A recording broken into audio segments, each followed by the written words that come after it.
Hello friends, welcome to my channel learning by net में आपका स्वागत है। आज हम करेंगे हिंदी नेट में और डीएसएसबी में आने वाले कुछ महत्वपूर्ण प्रश्न जो आपके हिंदी के सभी परीक्षाओं में आपके लिए उपयोगी होंगे। तो चलिए हम करते हैं हिंदी के कुछ महत्वपूर्ण प्रश्न।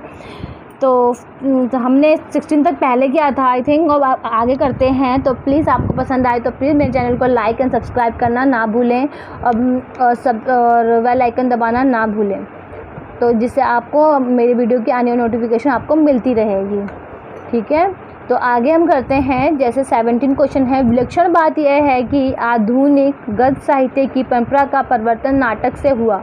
उपयुक्त कथन किस इतिहासकार का है? तो किसका है? रामचंद्र शुक्ल का है। निम्नलिखित में से कौन कौन सी रचनाएं भारतीय प्रशासन व्यवस्था पर स्टिक व्यंग करती हैं?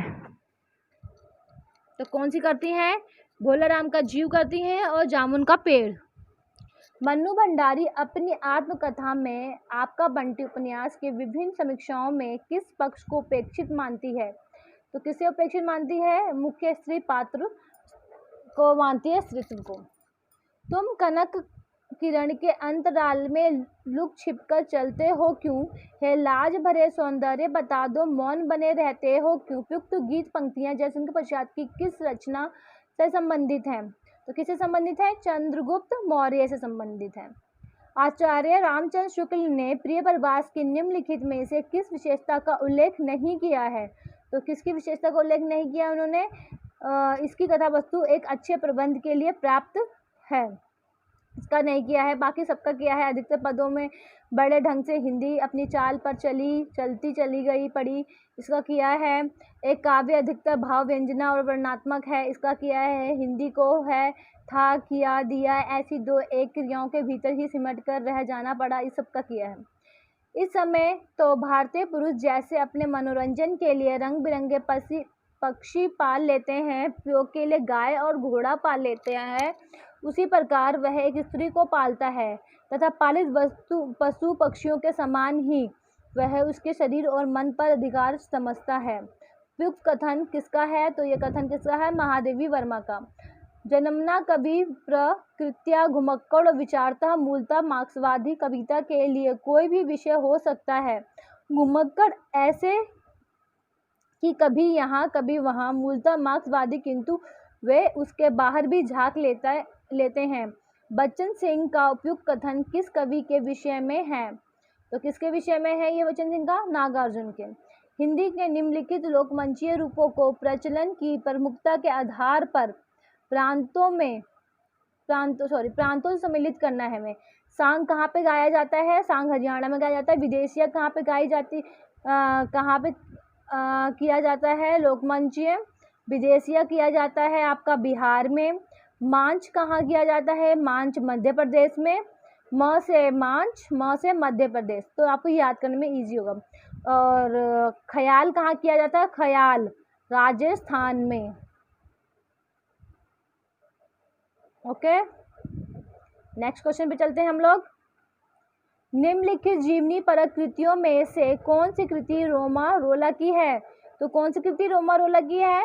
महात्मा गांधी विश्व के अद्वितीय पुरुष, ये रोमा रोला की कृति है, जीवनी परक है।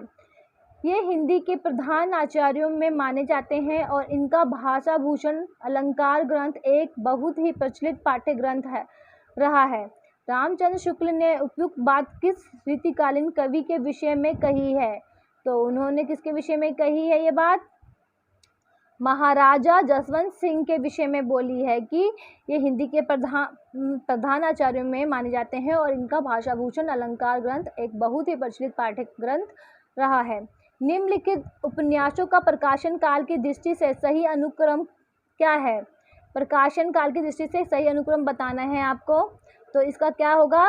गरम राख, फिर हुआ भूले बिसरे चित्र, टेराकोटा, मानस का हंस, ये है इसका। तुलसी की विलक्षण प्रतिभा इस बात में है कि उन्होंने भक्त और रचनाकार की भूमिकाओं का एक साथ सफल निर्वाह किया है। भक्त मूलतः देवी भक्त शक्ति के किसी स्वरूप में आस्था रखता है, जबकि रचनाकार अपनी आस्तिकता नास्तिकता के बाद एक मूलतः यही किया कि धर्मनिरपेक्ष कर्म में प्रवृत्त होता है। तुलसीदास के विषय में उपयुक्त कथन किस साहित्यकार का है? तो किसका है ये? राम स्वरूप चतुर्वेदी। निम्नलिखित में से कौन सी भाषा संविधान की 8वीं अनुसूची में है? तो कौन सी भाषा है 8वीं अनुसूची में? तो नेपाली है।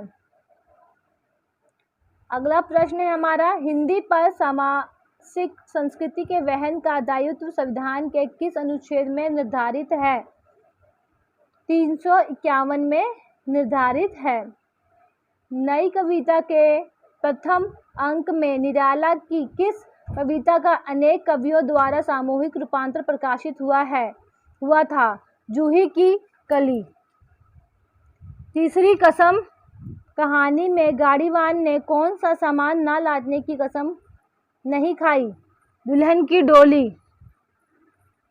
और अब तो हवा भी बुझ चुकी है और सारे इश्तहार उतार लिए गए हैं जिनमें कल आदमी अकाल था। उपयुक्त पंक्तियां किस कवि की हैं?